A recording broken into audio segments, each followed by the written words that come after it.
Good morning, जय श्री कृष्ण दोस्तों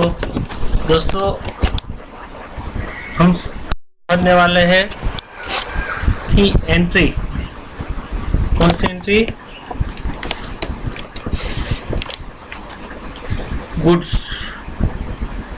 goods purchase, goods withdraw for personal purpose.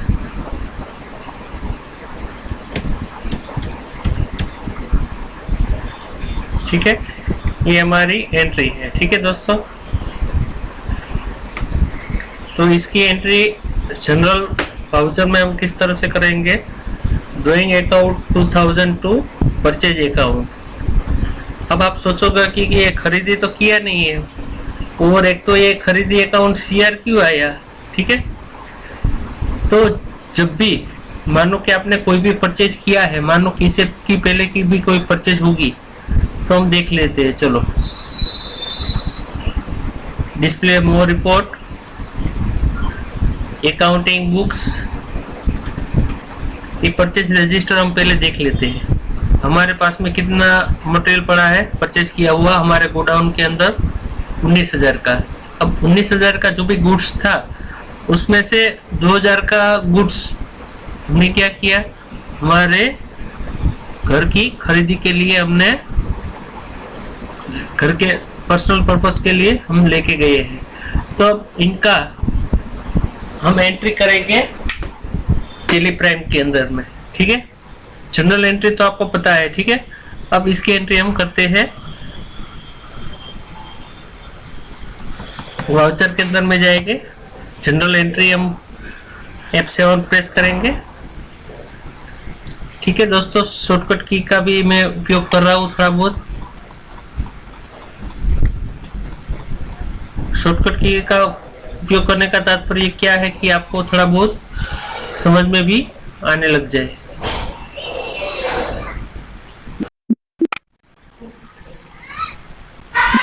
Debit note आ गया है। ठीक है, मैं अभी F7 प्रेस कर रहा हूँ। ठीक है दोस्तों,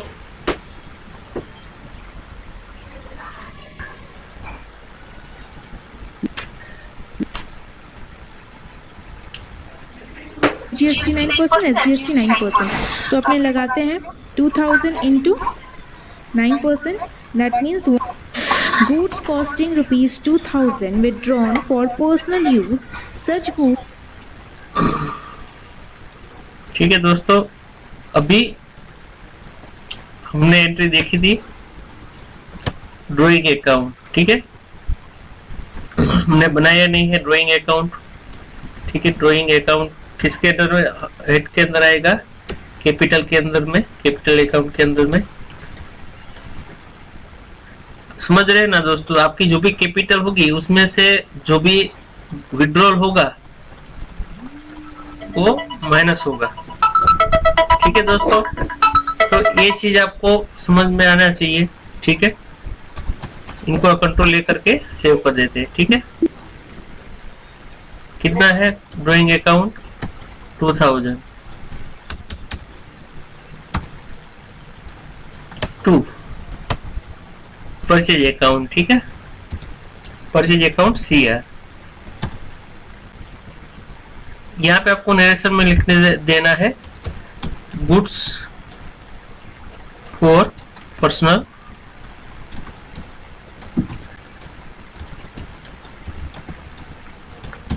ताकि एंट्री देखने के टाइम में कोई कंफ्यूजन ना रहे कि हमने जो भी खरीदी थी हमारी, वो किसके कारण में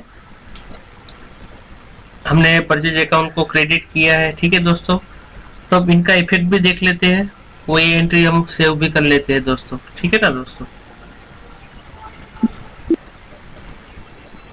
19,000 था। देखो हमारा रिपोर्ट था ना, डिस्प्ले मोर रिपोर्ट, अकाउंट,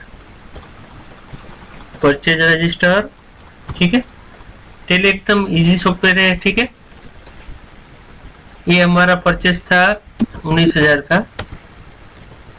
कुछ इफेक्ट नहीं आया, मतलब कहीं पे हमने कुछ प्रॉब्लम किया हुआ है। ठीक है दोस्तों, ये जनरल ड्राइंग परचेज अकाउंट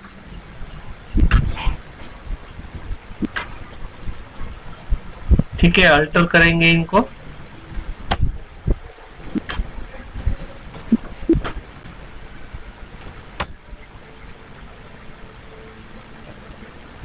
वो सब अकाउंट तो बरोबर है, तो इनका एंट्री इसमें क्यों नहीं आ रहा है देख लेते। परचेज रजिस्टर में आना चाहिए, तो उसके लिए मैं पूरा ईयर सिलेक्ट करता हूँ।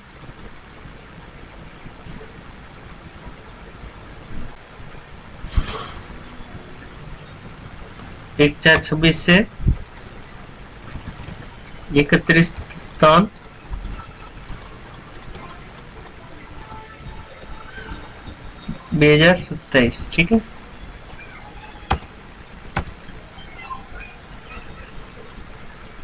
हमने परचेज किया था और हमने सामने क्रेडिट किया, तो एंट्री कहाँ गई?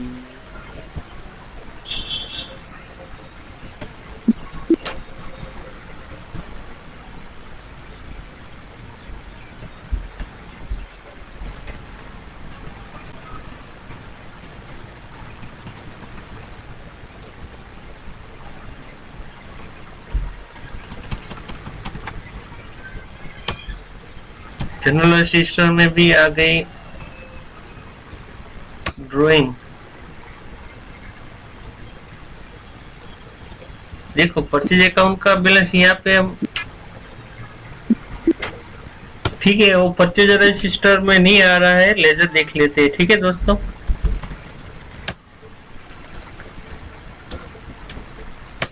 पता चल जाएगा। दोस्तों आ गया लेजर, पूरा अकाउंट खोल लिया। ठीक है, ये चीज आपको थोड़ा समझ में आ गया होगा कि भाई क्या हुआ, क्या कहाँ पे हम दिक्कत आ रही थी। ठीक है ना दोस्तों, ये चीज हो गई, आपको समझ में आ गया। इनका इफेक्ट प्रॉफिट लॉस में भी कहाँ पड़ा वो भी देख लेते हैं।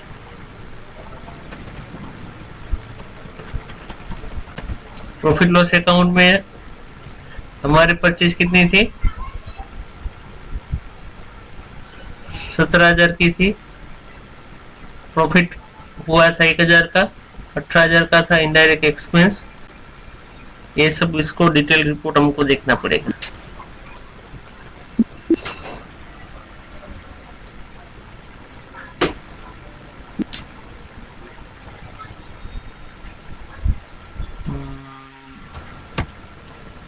डिटेल रिपोर्ट, ठीक है।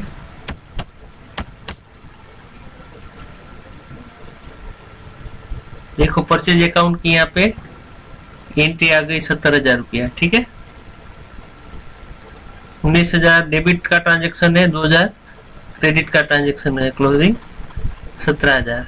ठीक है, तो आपको यहाँ पे भी परचेज अकाउंट 17,000 दिखाई दे रहा है। ठीक है ना दोस्तों, तो जो भी इफेक्ट आ रही है साथ में देख, हम जो भी एंट्री करेंगे उसका क्या कहाँ पे क्या क्या इफेक्ट आ रहा है वो भी हम स्टेप बाय स्टेप हर चीज देखते जाएंगे, ताकि आपके माइंड में पूरी तरह से क्लियरिटी आ जाए। दोस्तों आज के लेक्चर में बस इतना ही। नमस्कार।